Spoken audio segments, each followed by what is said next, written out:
What is up, folks? My name is Justin Khanna. Are you looking for a new chef knife? This video is part of a series. If you're interested in a little bit more of a side-by-side comparison with different chef knives at different price points, go ahead and click or tap right here. There's a full breakdown of a longer version of a video. This video is individual knife specific, so let's get right into it. These are DALSTRONG knives. This is one of those products that when I unboxed it on Twitch, you folks were very quick to make sure that you gave me your 2 cents on the product, which I sincerely appreciate. Definitely made me feel old because I haven't done a lot of research on these up-and-coming Chinese brands, and I had no idea that they were, 1, so popular, and 2, so controversial. And if you don't know about DALSTRONG, it's one of those companies that's part of the new wave of Chinese manufacturers who is essentially taking everything that the layman knows about knives, wrapping it all up into one product, throwing some really savvy marketing behind them, slashing the price to like head-tilting levels, and then providing really insanely good customer support. And after doing some reading and research and interacting with a couple of the guys over at DALSTRONG, I can see why they've had such insane success. But you want to know,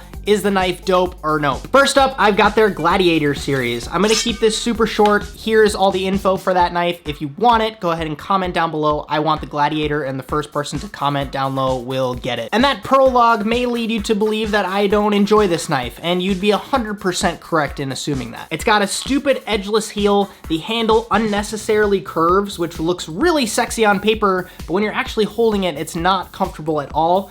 It's full tang, but the tang goes all the, like, look how much metal is on the other end of this knife. The balance is just not good. The only thing that's good about this knife is the cover, and that is a saya that doesn't have any pins in it. It just slides in and it clips right on. It works great. The saya is great, the knife sucks. All right, moving on. Next up is their Shogun series. I've got their Series X chef knife here, as well as the Kiritsuke from the Shogun series. I wanted to compare these two side by side. The Shogun is arguably the most popular series in their line because it's Damascus. Everybody loves Damascus. This is a 66 layer high carbon stainless steel, which if you can see by the differences in the Damascus, the Kiritsuke looks like it's almost etched on, whereas this looks like an actual Damascus. But when I reached out and asked it about being a fake, a rep said, to confirm, the steel used in our cutting core is this kind of steel with all these kind of breakdowns. And they do say that this steel has a 62 plus Rockwell hardness, so it is apparently very, very hard. The only difference other than the profile of these is that the Series X is actually hammered, which is designed to make sure that food doesn't stick when you're cutting through it. It doesn't stick to the blade,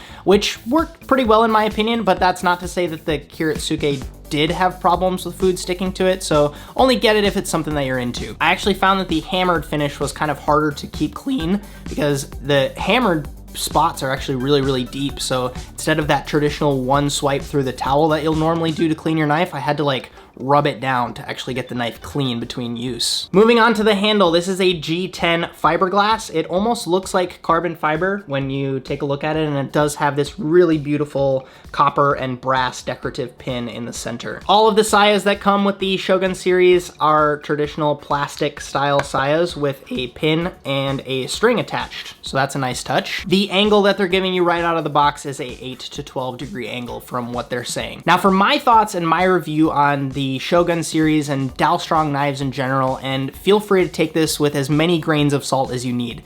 I find that when I bring up the word DALSTRONG, people fall into one of 3 camps. There's the die-hard haters, overpriced Chinese company, Japanese wannabes, poor quality materials, no craftsmanship, and then there's the home cooks who are just stoked AF that you can get a knife that looks like this and performs the way that it does and is made with these kinds of materials at a cost that is 2 to 4 times cheaper than what they're used to when they've done their research on another company like a Shogun. And then there's that third camp of people who walk in super skeptical, get their hands on a DALSTRONG knife, and walk away pleasantly surprised. And I have to say that I'm finding myself falling into that third category. Of course, I'm gonna rip this apart if it's a bad product and it doesn't perform and it doesn't feel good, but that's not the case. Am I gonna drop everything that I own and get their full suite of products? No, it's not that good. And I know I said that I was pleasantly surprised, but I am gonna tell you about a couple of my gripes with these knives.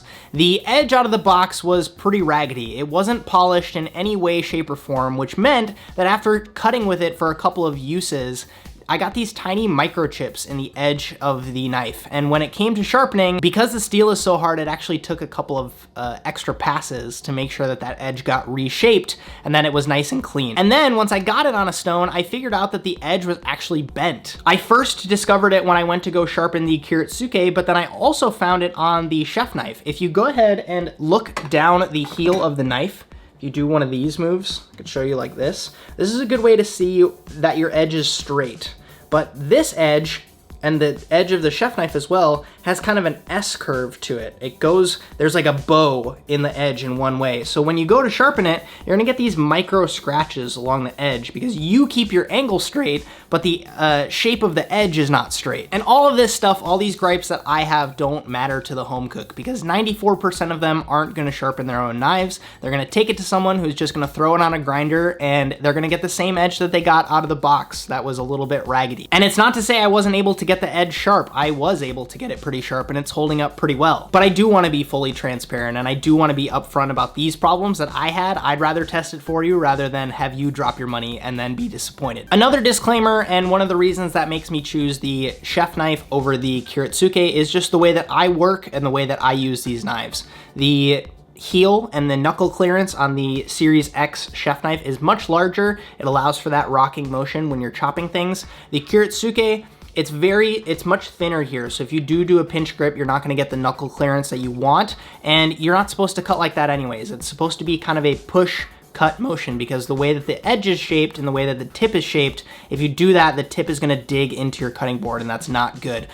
That being said, tip work is much more enjoyable with the Kiritsuke knife. Pro tip for all of this, if you want to beat the Chinese at their own game, go ahead and head over to AliExpress.com. That's essentially the Chinese Amazon. Go ahead and type in Damascus chef knife and you're going to be able to find all of DALSTRONG's competition where they aren't marketing to people in the US as much. Lowest price I was able to find was just shy of $47 and it's essentially the same product. What DALSTRONG does really well is their marketing. Reading through their description on Amazon, I was ready to buy a whole set. But when it comes to actually using them, there's a little bit left to be desired. If you want a Damascus knife in your kit, the Shogun Series X is a good place to start. And if you're wanting to get a nice Kiritsuke and want to try that push cutting motion, see if it's nice enough for you, I'm not gonna tell you not to get these knives, I just don't think they're gonna satisfy your knife needs forever. To win the knife I just covered, get some nice color on that like button, subscribe down below, and leave me a comment saying, I want this knife, or something creative. I'd love to hear from you folks. I'll pick one random person that does all three in a few weeks, and I'll be in touch with you about your new chef knife. Thank you so much for your attention. My name is Justin Khanna. Have a good one.